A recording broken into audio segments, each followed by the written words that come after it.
Assalamualaikum warahmatullahi wabarakatuh. Selamat pagi. Perkenalkan, nama saya Maria Charles Meliantudaga, NIM B301253. Pada saat ini saya akan membahas Anaxagoras. Dilahirkan di Klasomanae, sebuah kota Ionia sekitar tahun 500.000 Masehi.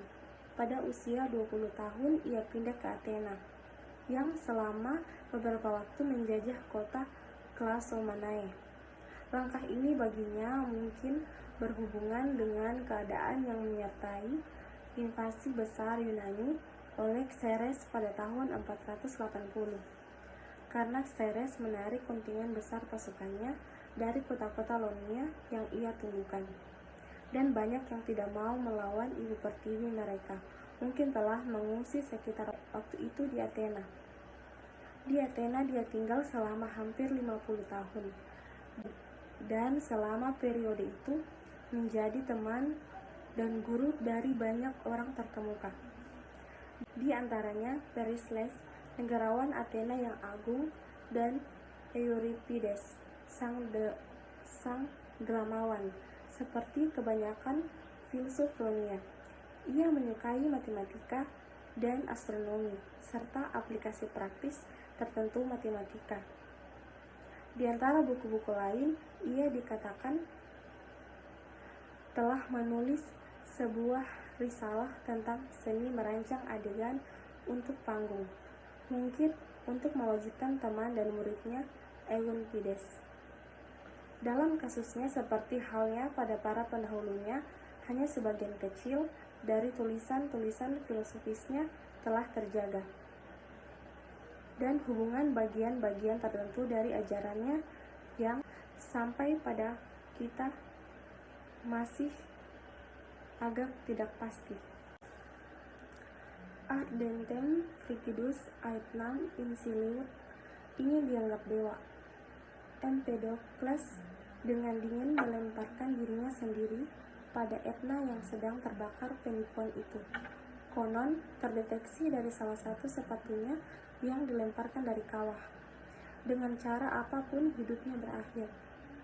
Kisah Etna mungkin dianggap sebagai lelucon tidak senonoh tentang kecerdikan yang skeptis, dan dapat dipastikan bahwa itu yang diyakini oleh rekan-rekan warganya, yang setelah bertahun-tahun memberikan kehormatan ilahi pada namanya, seperti Xenophanes, Parmenides, dan para filsuf Yunan Italia lainnya.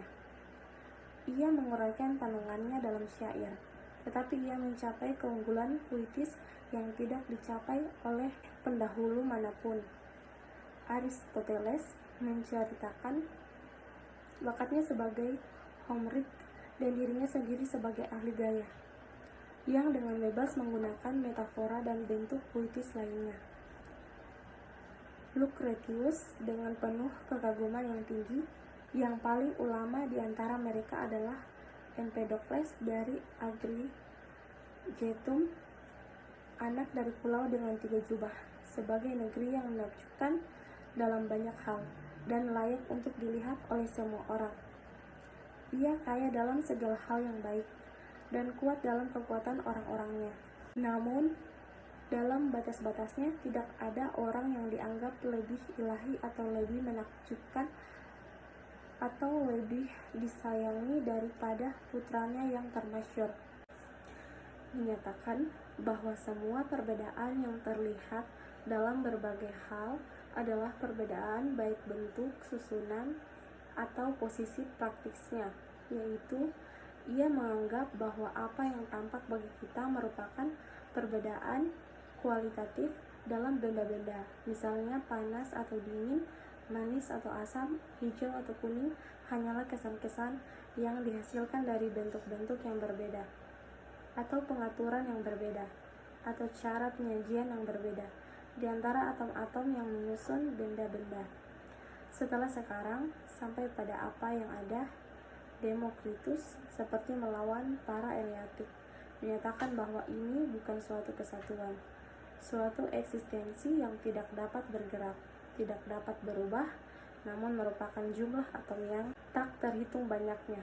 tak terlihat dengan akal budi karena kecilnya mereka yang melalui ruang kosong. Dan dengan penyatuan mereka membuat objek-objek menjadi Asia, dengan pemisahan mereka membawa ini ke dalam kehancuran. Aksi atom-atom ini satu sama lain tergantung pada cara mereka berhubungan. Tetapi dalam kasus apapun, kesatuan objek apapun hanya merupakan kesatuan yang nyata, yang benar-benar tersusun atas banyak partikel yang setelah mendapatkan prinsip stabilitasnya dan prinsip perubahannya dengan pijakan yang sama. Demokritus selanjutnya menyatakan bahwa semua perbedaan yang terlihat dalam berbagai hal adalah perbedaan baik bentuk kaum sofis. Analogi tertentu mungkin dapat dilihat antara perkembangan pemikiran filosofis di Yunani sebagaimana telah kita lacak, dan perkembangan politik yang terjadi di hampir setiap negara Yunani selama periode yang sama. Filsafat Ionia dapat dianggap bersesuaian dengan era raja dalam politik Yunani. Filsafat duduk di atas ketinggian dan mengucapkan diktatnya yang otoritatif untuk penyelesaian kontradiksi segala sesuatu yang tampaknya terjadi. Prinsip satu menjadi yang utama, tetapi kesaksian indera tidak ditolak. Harmoni pemikiran dan sensasi dicari dalam penafsiran atas penampakan dengan menggunakan ide yang berkuasa. Dalam Pitagoras dan alirannya, kita memiliki organisasi filsafat aristokratis. Kebenarannya adalah untuk segelintir orang. Orang-orang terbaik adalah para guru, setara dengan para inisiator yang mengambil bagian dalam misteri-misteri tertinggi di atas semua di luar masyarakat mereka. Tarekat dan metode yang masuk akal dilambangkan dengan teori bilangan mereka. Filsafat mereka adalah politik mereka oligarkis. Dalam aliran Eleatik, kita memiliki serangkaian upaya pribadi untuk membangun dominasi dalam teori alam. Beberapa konsepsi ideal diupayakan untuk diangkat begitu tinggi di atas data sensasi hingga menyimpannya secara keseluruhan. Dan hasil umumnya secara kita lihat di seluruh dunia filosofis. Gorgias mungkin seorang sofis yang bahkan lebih terkemuka daripada Protagoras. Dia adalah penduduk asli Leotini di Sisilia dan datang ke Athena pada tahun 427 sebelum Masehi dalam sebuah utusan umum dari kota asalnya. Reputasi yang luar biasa untuk kemampuan politik dan retoris yang mendahului dia ke Athena, baik karena penampilannya di depan publik di hadapan majelis Athena, dan karena keberhasilan pengajaran pribadinya kepada kerumunan kaum muda kaya yang berpaling kepada dia. Dia berpakaian dengan gaya yang megah dan mempunyai cara bicara yang tinggi dan puitis, yang menyinggung orang-orang yang lebih kritis, tetapi yang menyenangkan orang banyak. Dia juga seperti Protagoras menerbitkan sebuah risalah di mana dia menguraikan prinsip-prinsip fundamentalnya, dan seperti Protagoras, dia mendahulunya dengan sebuah judul yang mencolok jika bukan agak ironis, dan sebuah apoptegm di mana dia merangkum doktrinnya.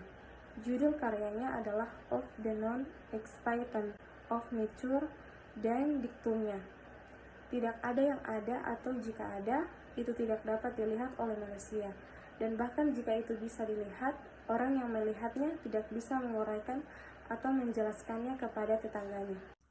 Sekian materi yang saya sampaikan, lebih dan kurangnya saya mohon maaf. Selamat pagi dan terima kasih.